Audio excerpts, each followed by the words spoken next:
All right, weekly text-based Tanya. We are still in chapter 42. This is third or fourth, fifth. How many classes have we been doing chapter 42? You're going to be very quiet? Okay.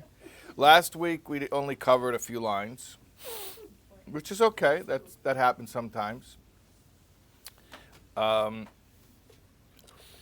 If we can cover a little bit more this week than we covered last week, we should finish the chapter, God willing. So we're in the middle of speaking about last week when we left off, sort of closing the loop on where the chapter began. The chapter began with that question on the Gemara that says, is Yira milsa zatarte? Is Yira, awe of Hashem, really a trivial matter? Is it no big deal? No biggie? And the Gemara says, yeah, yin lagabi Moshe. Yeah, for Moshe Rabbeinu, it's not a problem. It's no big deal. We said, fine, that's for Moshe, but what about us? So he explained at the beginning of the chapter already that Moshe is your internal Moshe, which is das. And then what we said last week was, what happens is you're going to meditate on subjects that bring to the awe of God, the grandeur of God. You're going to meditate on the grandeur of God, both how Hashem is beyond, and at the same time He's focused in on us. And it's going to incite a certain feeling of awe, and the takeaway from that will be at least as effective as the feelings we have of inhibition in social settings where we don't want to embarrass ourselves in front of other human beings. So the takeaway from the awe is not just to feel awe. The takeaway from the awe is how it will guide our behaviors in Sumer Ava Se Toif. Go away from evil and do good. Okay, so that's where we left off. That Lagabi Moshe Dahainu Lagabi Bechinas Hadash B'chol Nefesh Yisrael Holakis Milsa Zatartehi Keniz Kaleel. So for Moshe Rabbeinu, which is the das within each godly soul, it's not a big deal to have yira. It's very attainable to have yira of Hashem. And what kind of yira? Enough to get you to behave. All right. Now, because obviously when it comes to emotions, there are limitless gradations. So, have you felt awe? Yeah, okay. How much awe? There's limitless amounts of awe you can feel. So we're quantifying. We're saying enough. I don't know if we're quantifying or qualifying. I'm not sure if this is quantity or quality, but the point is it's the kind of awe or the right amount of awe to translate into controlling your behaviors. Okay.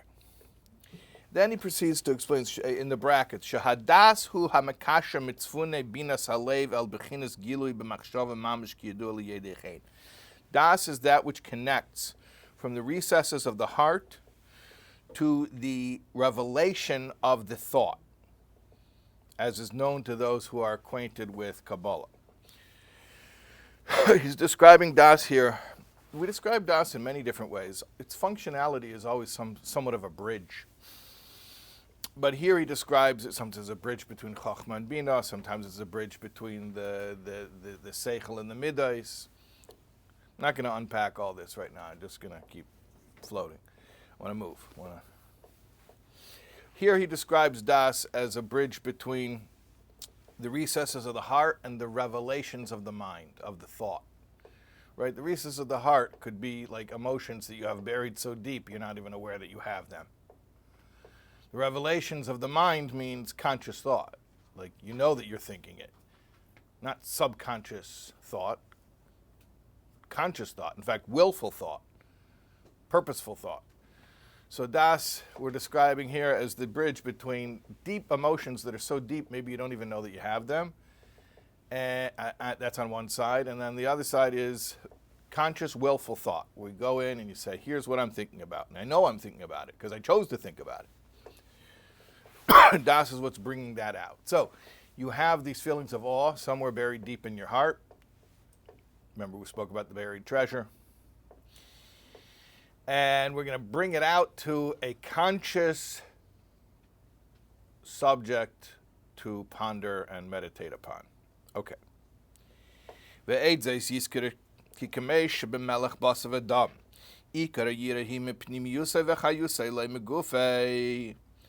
Now, another important thing to remember when you are thinking about these meditations, particularly the awe-inducing meditations. Remember this, that when you have a king, fleshly king, the main awe that one feels, is from his pnimius and his chayus, and not from his body. What does it mean? Are you afraid of the king's body, or are you afraid of what the king represents? He explains, Shahare keshiyashin, when the king's asleep, ein shum yira mimenu, you're not afraid of him. It's an interesting thing. When the king sleeps or when the king sleeps? Who's the king? The body. A metaphorical king. He's just a metaphorical king. Think about it. If there is an electric fence, so what are you afraid of? You're afraid of touching the fence. So as long as the fence is there, it's scary. Or let's say walking on the edge of a body of water. So you got to be careful not to fall in the water. So you're afraid of the ledge. Or let's say it's a fire. You don't want to touch the fire, so you're afraid of the fire. The fence, the ledge, the fire, these are things that are physical threats. So you just stay away from them physically, and you're okay. And if they're physically present, then you got to be careful. Right? So far, so good. It's not a deep concept, not mind twisty. It's a very simple idea, right? Okay. The king, however, is a little different. Now, I know you're going to say, well, I'm afraid I'm going to wake up the king. You're not going to wake him up. He's totally asleep. The king, you're not afraid of the king's body. Like, oh no, be careful. Don't get too close to the king's body, like it's the third rail or something at the subway. You're afraid of what the king represents and what he can do. Meaning, it's not his physical body that you're afraid of.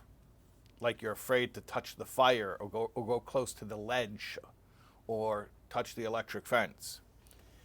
It's the life force within the king that manifests through the king's body, and yeah, he can give orders that can be life or death orders, but it's not his physical body. He's not an object that you fear. It's you're in awe of what his function is, what he's capable of doing. Yes, does everyone understand this? It's not a deep concept. It's really, by the way, I have a general helpful hint for learning. If something is phrased as a metaphor, then by definition, it's really accessible and it's not deep. Because the whole purpose of a metaphor is to present an accessible idea that will lead you to understanding a deeper, more abstract idea. So the metaphor is not deep and abstract. The metaphor is very simple. So I know you're in Tanya mode and you might be thinking too deeply. Don't overthink this. It's just a simple thing. There are sources of fear where it's the actual physical object that I'm afraid of. And then it's not the physical object, like in the case of the king. It's not his physical body. Oh no, I don't want to touch his body. It's the life that pulses through the king when he's awake and can be expressed and manifest as various life-changing decrees that he can issue. You understand? Okay, fine. Awesome. You're going to say, well, what's the point of this metaphor? We didn't say yet. You didn't miss anything. You're right where you should be. Okay. Now, the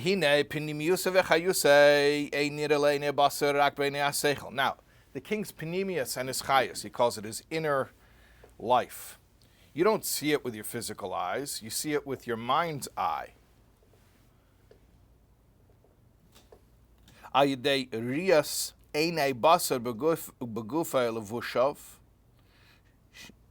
she'yedei shechayus mulbish b'seicham.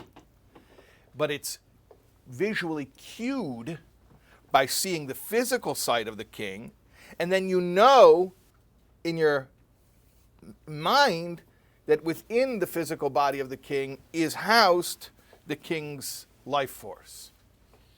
Now it's getting a little bit more complex, but still, it's not a super complex idea.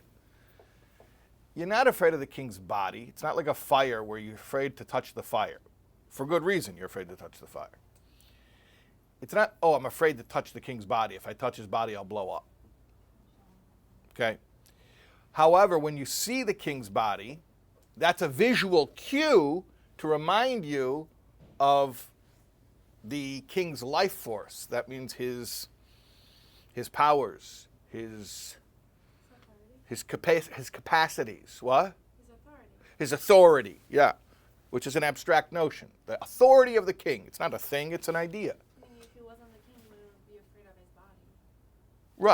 Right. Or you're not afraid of his body either way, but if he wasn't a king, then seeing his body wouldn't remind you of his authority because he would have none. So you see his body, and it's a visual cue. Oh, this is the king. Now, he's not the king because of his body, but the body is a cue to your visual senses to remember in your mind what the king represents. I like that word, his authority. Yeah, okay. So far, so good? We're doing okay?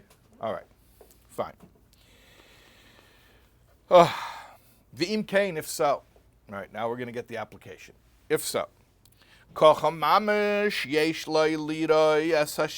This is exactly how you should fear Hashem. When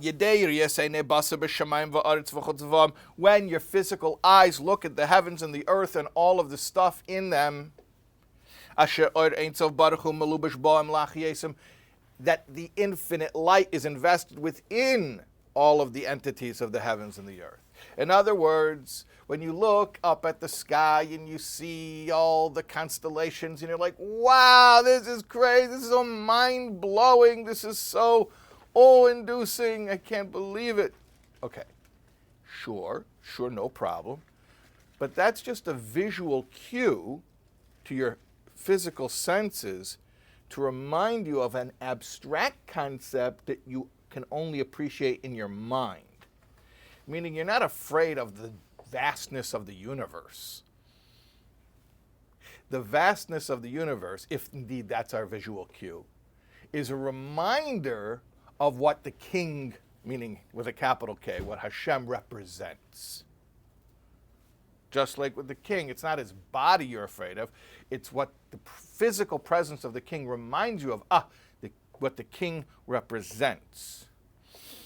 So when you do this meditation, we're saying it begins at least with a visualization, but the visualization, and it could be an imagination visualization, an imaginary visualization, or it could be literally, I don't know, go fly out to Arizona and go out where you can actually see some stars. What? To Sedona. Go to Sedona. We should have a class trip to Sedona. And we should go out and go and meditate on the vastness. We're going to go out and see uncountable amounts of stars. And then we're going to say, remember though, you're not blown away by the fact that the universe is so big. That's just the king's body. And it's to remind you of the chayas, the life force of the king, which is invested within those things. Yeah, what were we going to say? Like when we hear thunder, and I don't know, do we say this when we see something amazing? You sure? Okay, yeah. You hear thunder, you make a bracha shekayche gvurasim halayelam. Yeah. Last week, I had an occasion to apply a halacha that I had learned in the chart in the back of the Siddur, where they tell you where you can be mafsik, different interruptions at different places of davening. So I think I remember once, oh no, I know where I did it. A couple months ago, I was on a Shabbaton in Tampa. in Tampa. Where? Turnberry. That was a different shop. No, I don't know what that is. Florida. That's for Rosh Hashanah. You're going ahead. Oh, that's where. Okay, well, let's talk about that in 1 second. I was in Tampa. I don't think it was Shavuos, but it was like maybe close to Shavuos. And we were in a hotel, and I could see the bay, and I got to make a shekeichik v'rasam ha'la'elam and also Eisem Eisvereshis, the thunder bracha and the lightning bracha in the middle of davening. And I knew, or maybe I had to look up, but yeah.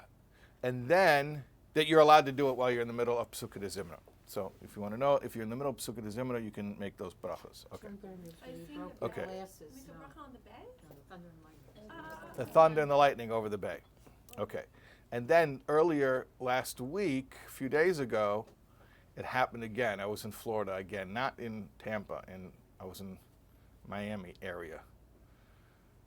And I made a shekeichik v'rasam ha'la'elam. Well, I should say it in the right order. First, you make Eisem Eisvereshis because light travels faster than sound. And then shekeichik v'rasam ha'la'elam on the thunder. In the middle of Pesukah de Zimra. Because it is Pesukah de Zimra. They are praises of Hashem. What's Turnberry? That's where your glasses broke. My glasses broke in Invery. Oh, okay. Okay. I don't know what Turnberry I is. remember. you said- Now, what did you want to say about Rosh Hashanah? No, I thought maybe she was talking about where the Rosh Hashanah program Where is the Rosh Hashanah program? somewhere in Florida. It is in Florida, yes. Does anyone Some know? rabbi. I'll look it up. Did you finally subscribe to my WhatsApp? I still don't get it, by the way. We need to. Why don't you get it? I don't know. I get the soul words status, but I don't get messages. You from don't soul. get broadcasts? No, Did I you do. send a message to the text? I did. What do you Invery write? and Turnberry. Subscribe? They're part of the Subscribe, same yeah. thing. Write again, please subscribe again. Say, I'm not getting the broadcast. Hold on, I wanna tell everyone where we're going for Rosh Hashanah. Oh, awesome. You're coming with me for Rosh Hashanah? I would like to. That'd be great. That'd be amazing. Here, soul words. Okay, so text the soul Palm words. Beach Gardens.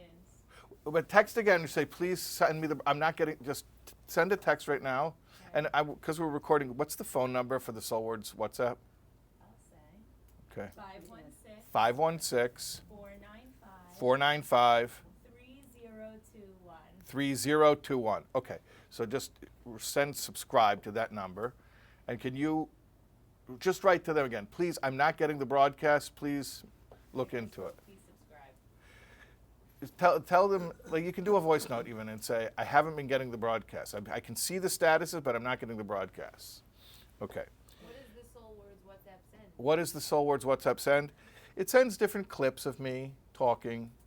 Yeah, that's what it is. But yeah, that's what it is. I'll give you the number. Yeah, okay.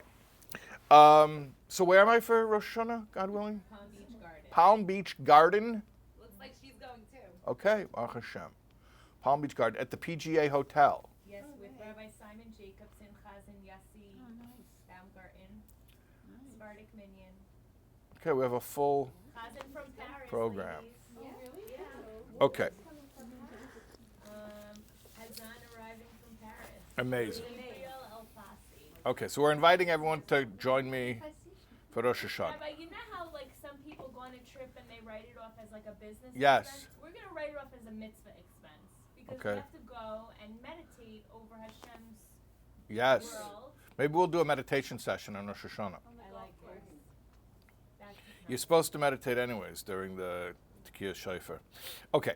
That's a great idea. When Yeah. you're throwing out your tashlich.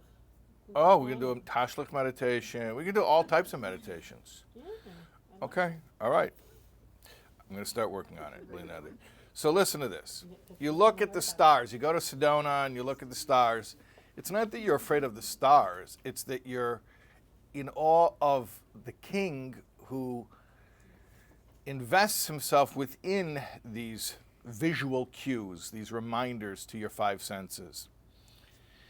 V'gam nira b'riyas ho'ayin, shehem b'telem la'ira yisborach, b'shtachavosem kol yem klapi ma'irav b'shkiyosem, k'mayim razal al posek utzvo shemam l'chom mishtachlim she'ashchina b'ma'irav. Also, you see that the celestial bodies are subservient to the king in that they bow to him in their rotation to the west when they set, like the sages say, and to you all the heavenly hosts bow down. That the Shekhinah is in the west. The celestial spheres set in the west, and they are bowing to Hashem. That is their form of subjugation to Hashem. So that's pretty cool. So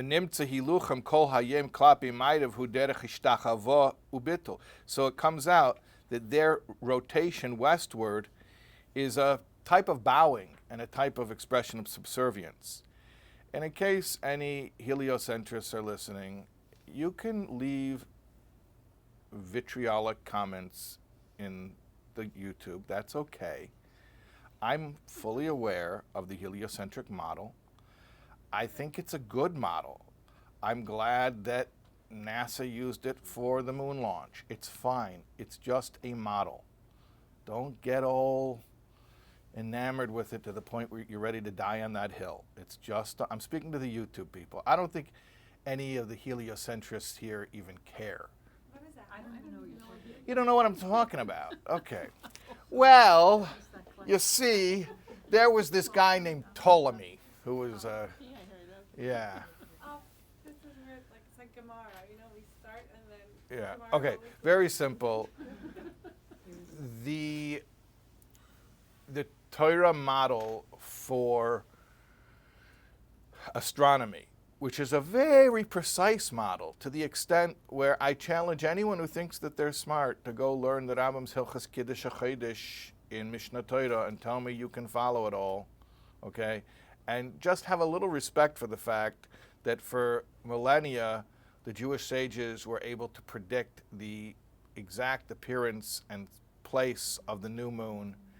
And you're going to say, well, the Greeks could do that too, and the Jews got it from the Greeks. Okay, I'm not claiming it's a unique science. Anyone who has the sky up above them can learn how to do this, right? Okay. In fact, some of the science was lost to the Jewish people, and yeah, the Rambam says we recovered some of it from Aristotle. That's okay. I'm not making any claims that it's a unique science that only the Jews have or had. What I'm saying is that when we say that the celestial bodies are rotating around the earth, and you're going to say, well, that's barbaric. That's barbaric. Okay, well, no, it's not barbaric. Why is that barbaric? Why? Don't you know that Galileo came and he set the Catholic Church straight that the sun is the center of the solar system and the earth goes around the sun? Well, I don't believe that. I believe that the sun goes around the earth, so I'm a barbarian. What does that make you? Barbaric means violent and Well, okay, maybe not barbaric like a violent barbarian. Yeah. More like, maybe they would call it ignorant, maybe they would call it backward. So I'm fully aware of the heliocentric model, and it's a model, and models are as good as the effectiveness of those models. So yeah, I understand that for certain calculations, it's much more simple to use a heliocentric model. No problem. I wouldn't go to NASA and try to get them to adjust to a geocentric model. I'm fine with that. But when we're discussing theology, then the geocentric model is a more elegant, helpful, instructive model. Okay? And if everything's moving, I think one would be hard-pressed to prove what's stationary and what's in motion and what's moving around what. That's all I'm saying. Okay? So, from the perspective of the geocentric model, which is the theologically more helpful model, the celestial bodies are moving westward in an act of bowing before the king. And when we see them bow like this, it instills awe within us, as he's about to explain further. V'hine gam mi shaloi ra'as hamelech ma'elam. Imagine someone who never saw the king in his life. Ve'ne makirai klal. He wouldn't even recognize the king if he saw him. This is before TV. The person might not even know what the head of state of his country looks like. However, let's say he came into the king's court. And he saw many great officers bowing before one person. So he doesn't know, oh, that's the king. Look, kids, that's the king. He doesn't recognize the king, but he sees one guy sitting there and a bunch of other classy-looking guys bowing down to that one guy. So what is he going to conclude? Tipel olav emo v'fachad. He will be beset with a feeling of dread and awe. Like, wow, that guy must be pretty powerful. So too, you see, the celestial spheres are subjugated. They don't just get to go buzz around however they want. They're set on a path, and they have to follow that path, and they submit themselves to that path. Wow! So the force to which they are submitting is a pretty powerful force. That's what we're saying. Now, although it is true that this manifestation of the king's might is coming by way of many levushim, of many garments. He says many garments, layers of garments. Remember the Invisible Man from the old horror movies? You could only see him if he's wearing clothes. He used to bandage up his head. You know what I'm talking about. Okay? So, you would know about Son of Svengoolie. You would know all of the 50s horror movies. Hold on. So the point is, you can't see the Invisible Man. But when he's wearing clothes, you see his clothes moving around, right? Okay. So you can't see this abstract notion of Hashem's authority, his power, his might. But you see the effect of it. So it's like seeing something by way of its external effects. And sometimes it's even the effect of an effect. That's why he calls it levushim rabim. He calls it. Interesting that he's using levushim again. Well, yeah, okay. So this is an intermediate student mistake. Not a beginning student mistake and not an advanced student mistake.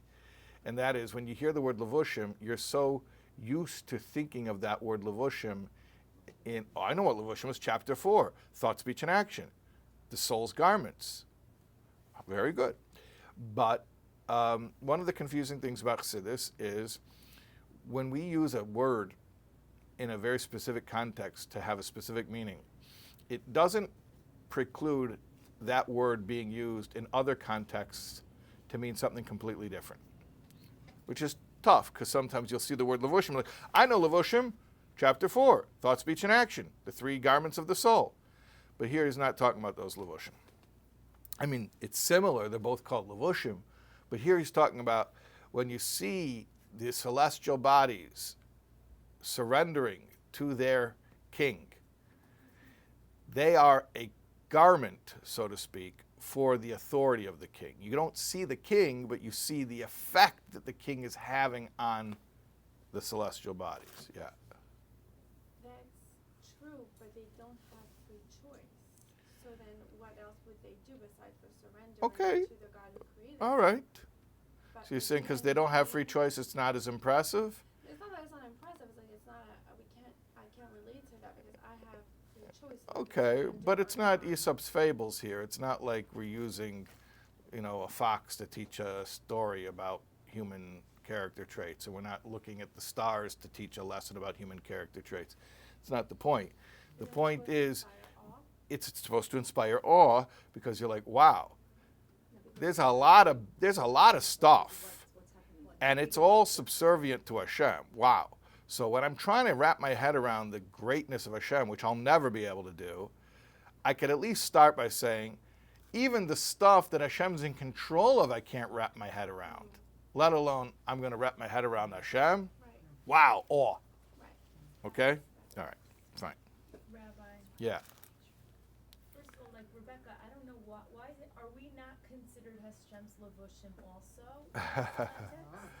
Are we not considered Hashem's levushim also? Well, I'll tell you something. When we surrender and we do a mitzvah, we are Hashem's levushim. No, but even if we don't surrender. Yeah, I guess to some extent that even when we Didn't don't, allude to yeah. that a few chapters ago when we said Yeah. we see another soul and that should be like the sun's rays? I guess there are levels. There are levels to it. Meaning, there is a suit which is more, it fits you more, it's more conducive to your natural movement. And maybe there's a suit that's like, it's not so conducive. And then maybe that even is like a spacesuit. Like the boy in the bubble had to wear a spacesuit to go outside. Remember that? Mm-hmm. Leia's the only one who gets any of my references, so she sits right up front. And at the end, he took it off and he died. Yeah. But he made a choice. He But I wouldn't see, lived on his wouldn't terms. see us as garments. I wouldn't see human beings as garments. I'd see us as vehicles of Hashem. Because we have garments. We block ourselves with garments. But Yeah, we more well- vehicles than we are garments. Yeah, well, you're bringing up something very good. I mean, sometimes we use the term merkava, which is a vehicle. Sometimes we do use the term levush, which is a garment. That we are in a bush. Our mitzvahs. Our mitzvahs. Sometimes we describe our mitzvahs not just as our soul's garments, but as the garments of the king.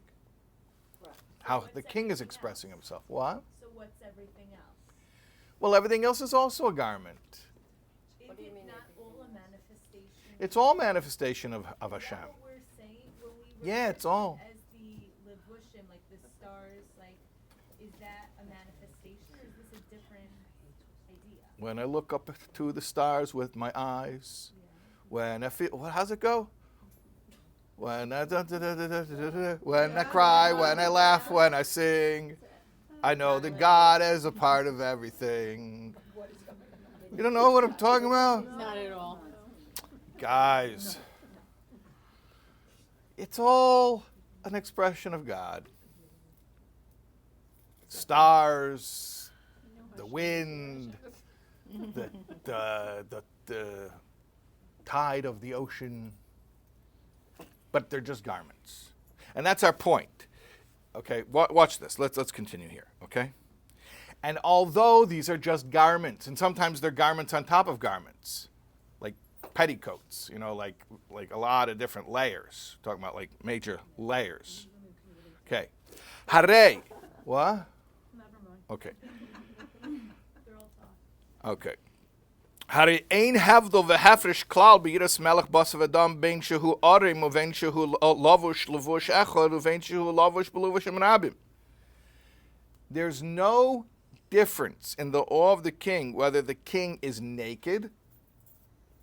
It's an interesting thing because I've thought about this before. Like, wouldn't that diminish one's awe of the king? But apparently not. No.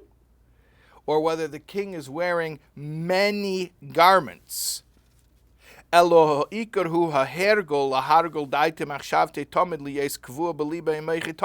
main thing is to habituate yourself, to get yourself in a practice of always thinking this way. That everything you see, everything that's heavens and the earth and everything in it, they are all just the external garments of the Holy One, blessed be He, the King. So here's the deal. What does it matter if the king is wearing nothing, or if the king is wearing one layer of clothing, or if the king is wearing 10 layers of clothing? It's still the king. So don't get caught up on the layers of clothing. The point is who is inside of that clothing. And through this consciousness, this awareness, Yizker Tomid al pnimiusam v'chayusam, you'll always remember what's really inside of all of these garments. So when you look at the world and you're impressed by the grandeur of creation or some aspect of the grandeur of creation, cool, no problem. Grand Canyon, whatever it is, whatever natural wonder it is that you're looking at, wow, amazing. Aurora Borealis, go to Iceland and go see the Aurora Borealis. I'm just giving you, if you want to do chapter 42 meditations, I'm giving you trip suggestions. Okay. It's a good justification. Okay. Yeah. All right. Wow, amazing. But these are the king's clothing. So just remember what's inside of the clothing, what's behind it. That's what we're really in awe of. To me, this sounds like it's alluding to like distinguishing believing in Hashem versus idol worship, in a sense, where like in the olden age people would get stuck. Okay. on those garments Well, and, like, get lost in yes, the an God idol and- worshiper would get stuck. Yes, I don't think here the purpose of it is to negate idol worship because he's not speaking to that crowd. But yeah, an idol worshiper would get caught up on that because they would just stop. They would be like, "Oh, the Aurora Borealis is so amazing. Let's worship it." No. You're supposed to go further, go deeper, right? Okay. So. I think, for me, Mhm. the fact that I can't see the inner core makes me even have more awe. Yes. Because I realize that if what I'm seeing like something great that's in nature, and I can't even take that in, how much Right. more so The is actual, the light yeah. of Hashem, the Yeah. inner core. Yes, yeah. And he said a similar thing earlier in the chapter when he said about Hashem's omniscience, about an eye that sees and an ear that hears. And he says, now you're going to say Hashem has no bodily likeness. Yeah, no kidding. But that makes it more awe-inspiring, not less. Right, exactly. Because he's not bound by those. Exactly. He's not bound by the particulars of the visual metaphor. The visual metaphor is the tip of the iceberg, so to speak. Right. And when you look up at the heavens and you see the stars and you know that that's just the surface. That's you're just not the even surface. seeing That's all right. the stars. That's right. That inspires. And that's what he said, enormous levushim awe. chitzonim means the outer garments. It's just the surface. Right. That's correct, yeah. And that's why it's awe-inspiring. Exactly. Okay, yeah, So when I have that awe-inspiring moment, yes, if I'm in a place of like constriction, pain, struggle, then it's like you have all these garments, right? All Yeah. these manifestations. What are you picking on me for? Like, Yeah. What do you need me for? That's one thing, but I'd like to move out of that. Okay. And if I were to move out of that, then I could just be like, so what do you need me for? So what am I here Yeah. for? So what is this all about? Right? So why me?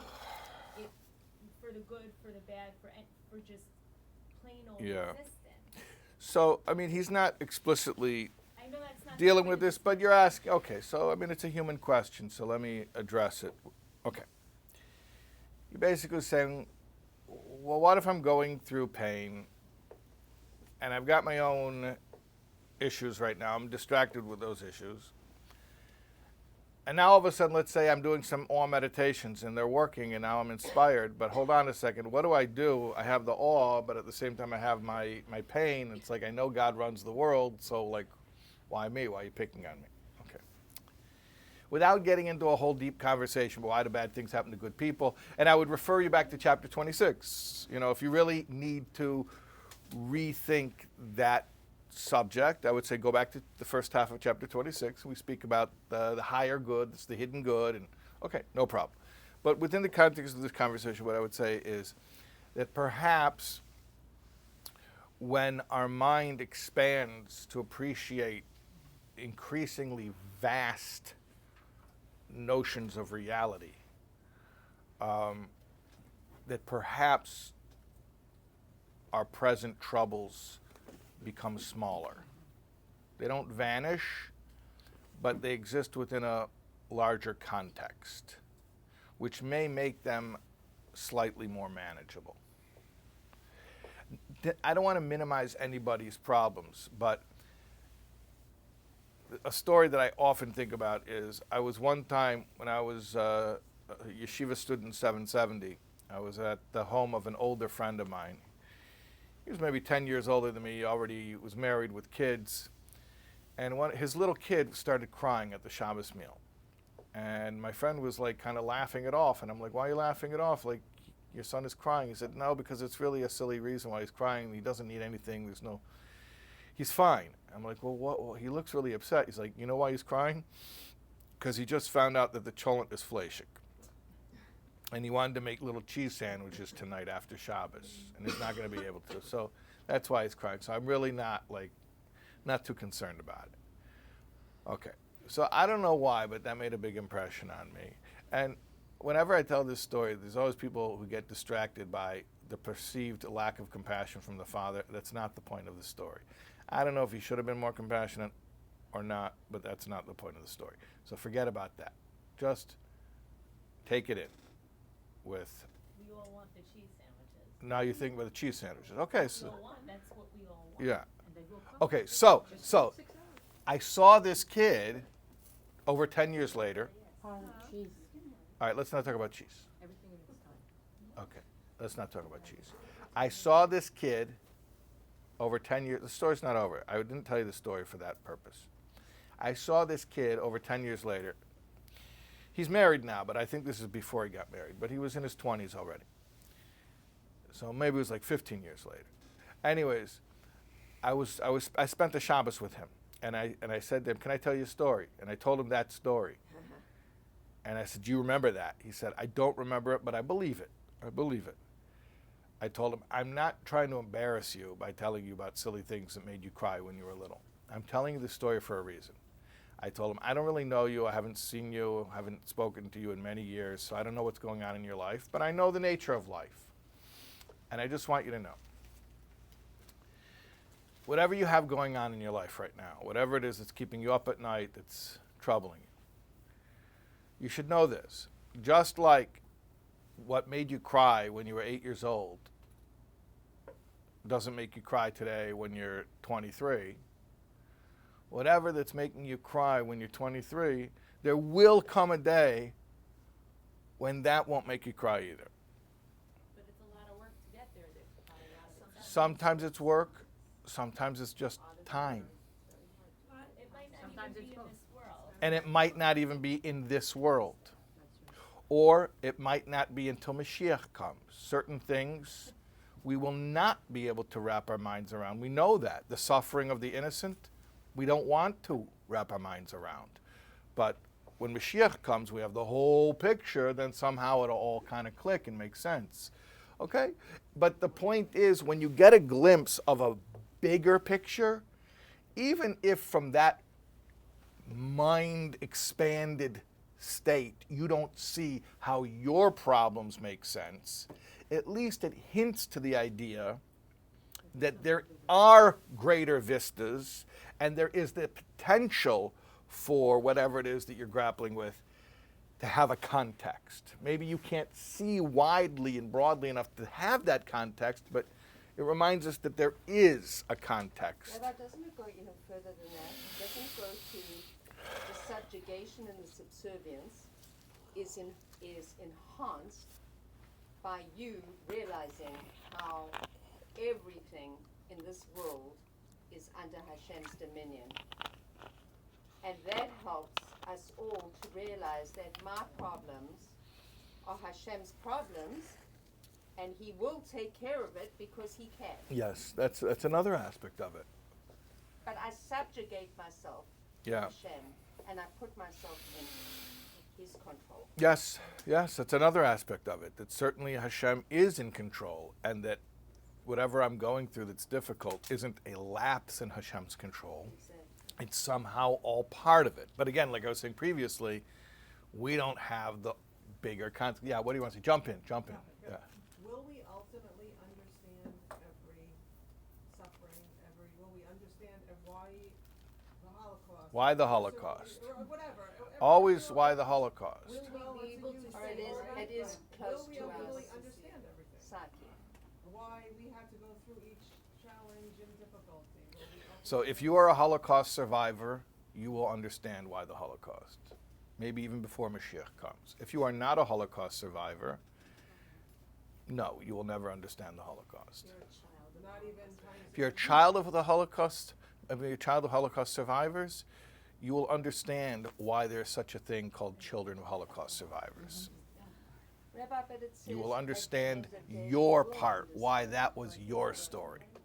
We will. At the end of days, we'll have some clarity. Everything will be put into perspective. The life will be completely strong. Everyone will see what they need to see. Right. Okay, Okay, so even if we don't take this to a pain place, yeah. what if we just take it to, okay, so what do you want from me? Even not from pain. Okay, so we know this already because we said earlier that the bottom line of all these meditations is mitzvah observance. But like, I'm Yeah, that's- sorry, I just. Yeah, well, that's what it is. What it comes down to is, what are you going to do with your awe? You're going to translate it into living a way that respects Hashem's wishes. Sumera vasei toiv. Go away from evil and do good. Why? Because he's important enough that whatever it is he's expressed that he wants, he should get. And this is what I'm here also for. Torah study, which is peeling back the layers of the onion. Yes. And every time you study, you learn something new. And then that helps you to deal better with what we're given, because Hashem gave us a manual. All right, let's try to finish the chapter. Human emotion. You could have a What? ton of Torah study and then put life in front of you. And Well, that's why we're meditating. That's why we're meditating. We're meditating to internalize it. Okay, let's finish off the chapter here. Okay, so v'zen nichlo gam kein b'loshen emunah. We said you have to habituate yourself to understanding that the visual cues are just external manifestations of a deeper truth, and that we need to try to be in tune with that deeper truth to the extent that we're capable. He says this is also the term emunah. Remember, he said habituate yourself. It takes training. It's not like you make a decision one time. Oh yeah, that's right. I'm always going to remember that the king is in the clothes. No, it takes training that when you see the clothes, remember, because it may be he's wearing 3, 4, 5, 6, 7 layers of clothing. So you got to always remember the king's inside the clothes. You got to habituate yourself. He says this is the term emunah. Shulashon regilas. Emunah, I know we translate it as faith. He says emunah actually means habituation. Shamar golo adam esatzme kemei umana maimin yodav v'chulu. Like an uman, hamaimin yodav. See the same shayrish, the etymological root, the aleph mem nun. Like a craftsman who perfects his craft. It becomes a skill, and you hone your skill or your craft. To see the skill or the craft is to be able to see that the king is in the clothes. You should also constantly remember the term that our sages use, Kabbalas oil malchus shamayim, acceptance of the yoke of the heavenly kingdom, which is similar to the idea of the commandment to appoint for yourself a king. One of the 613 commandments is to get a king, a Jewish king. Like it's explained elsewhere. Because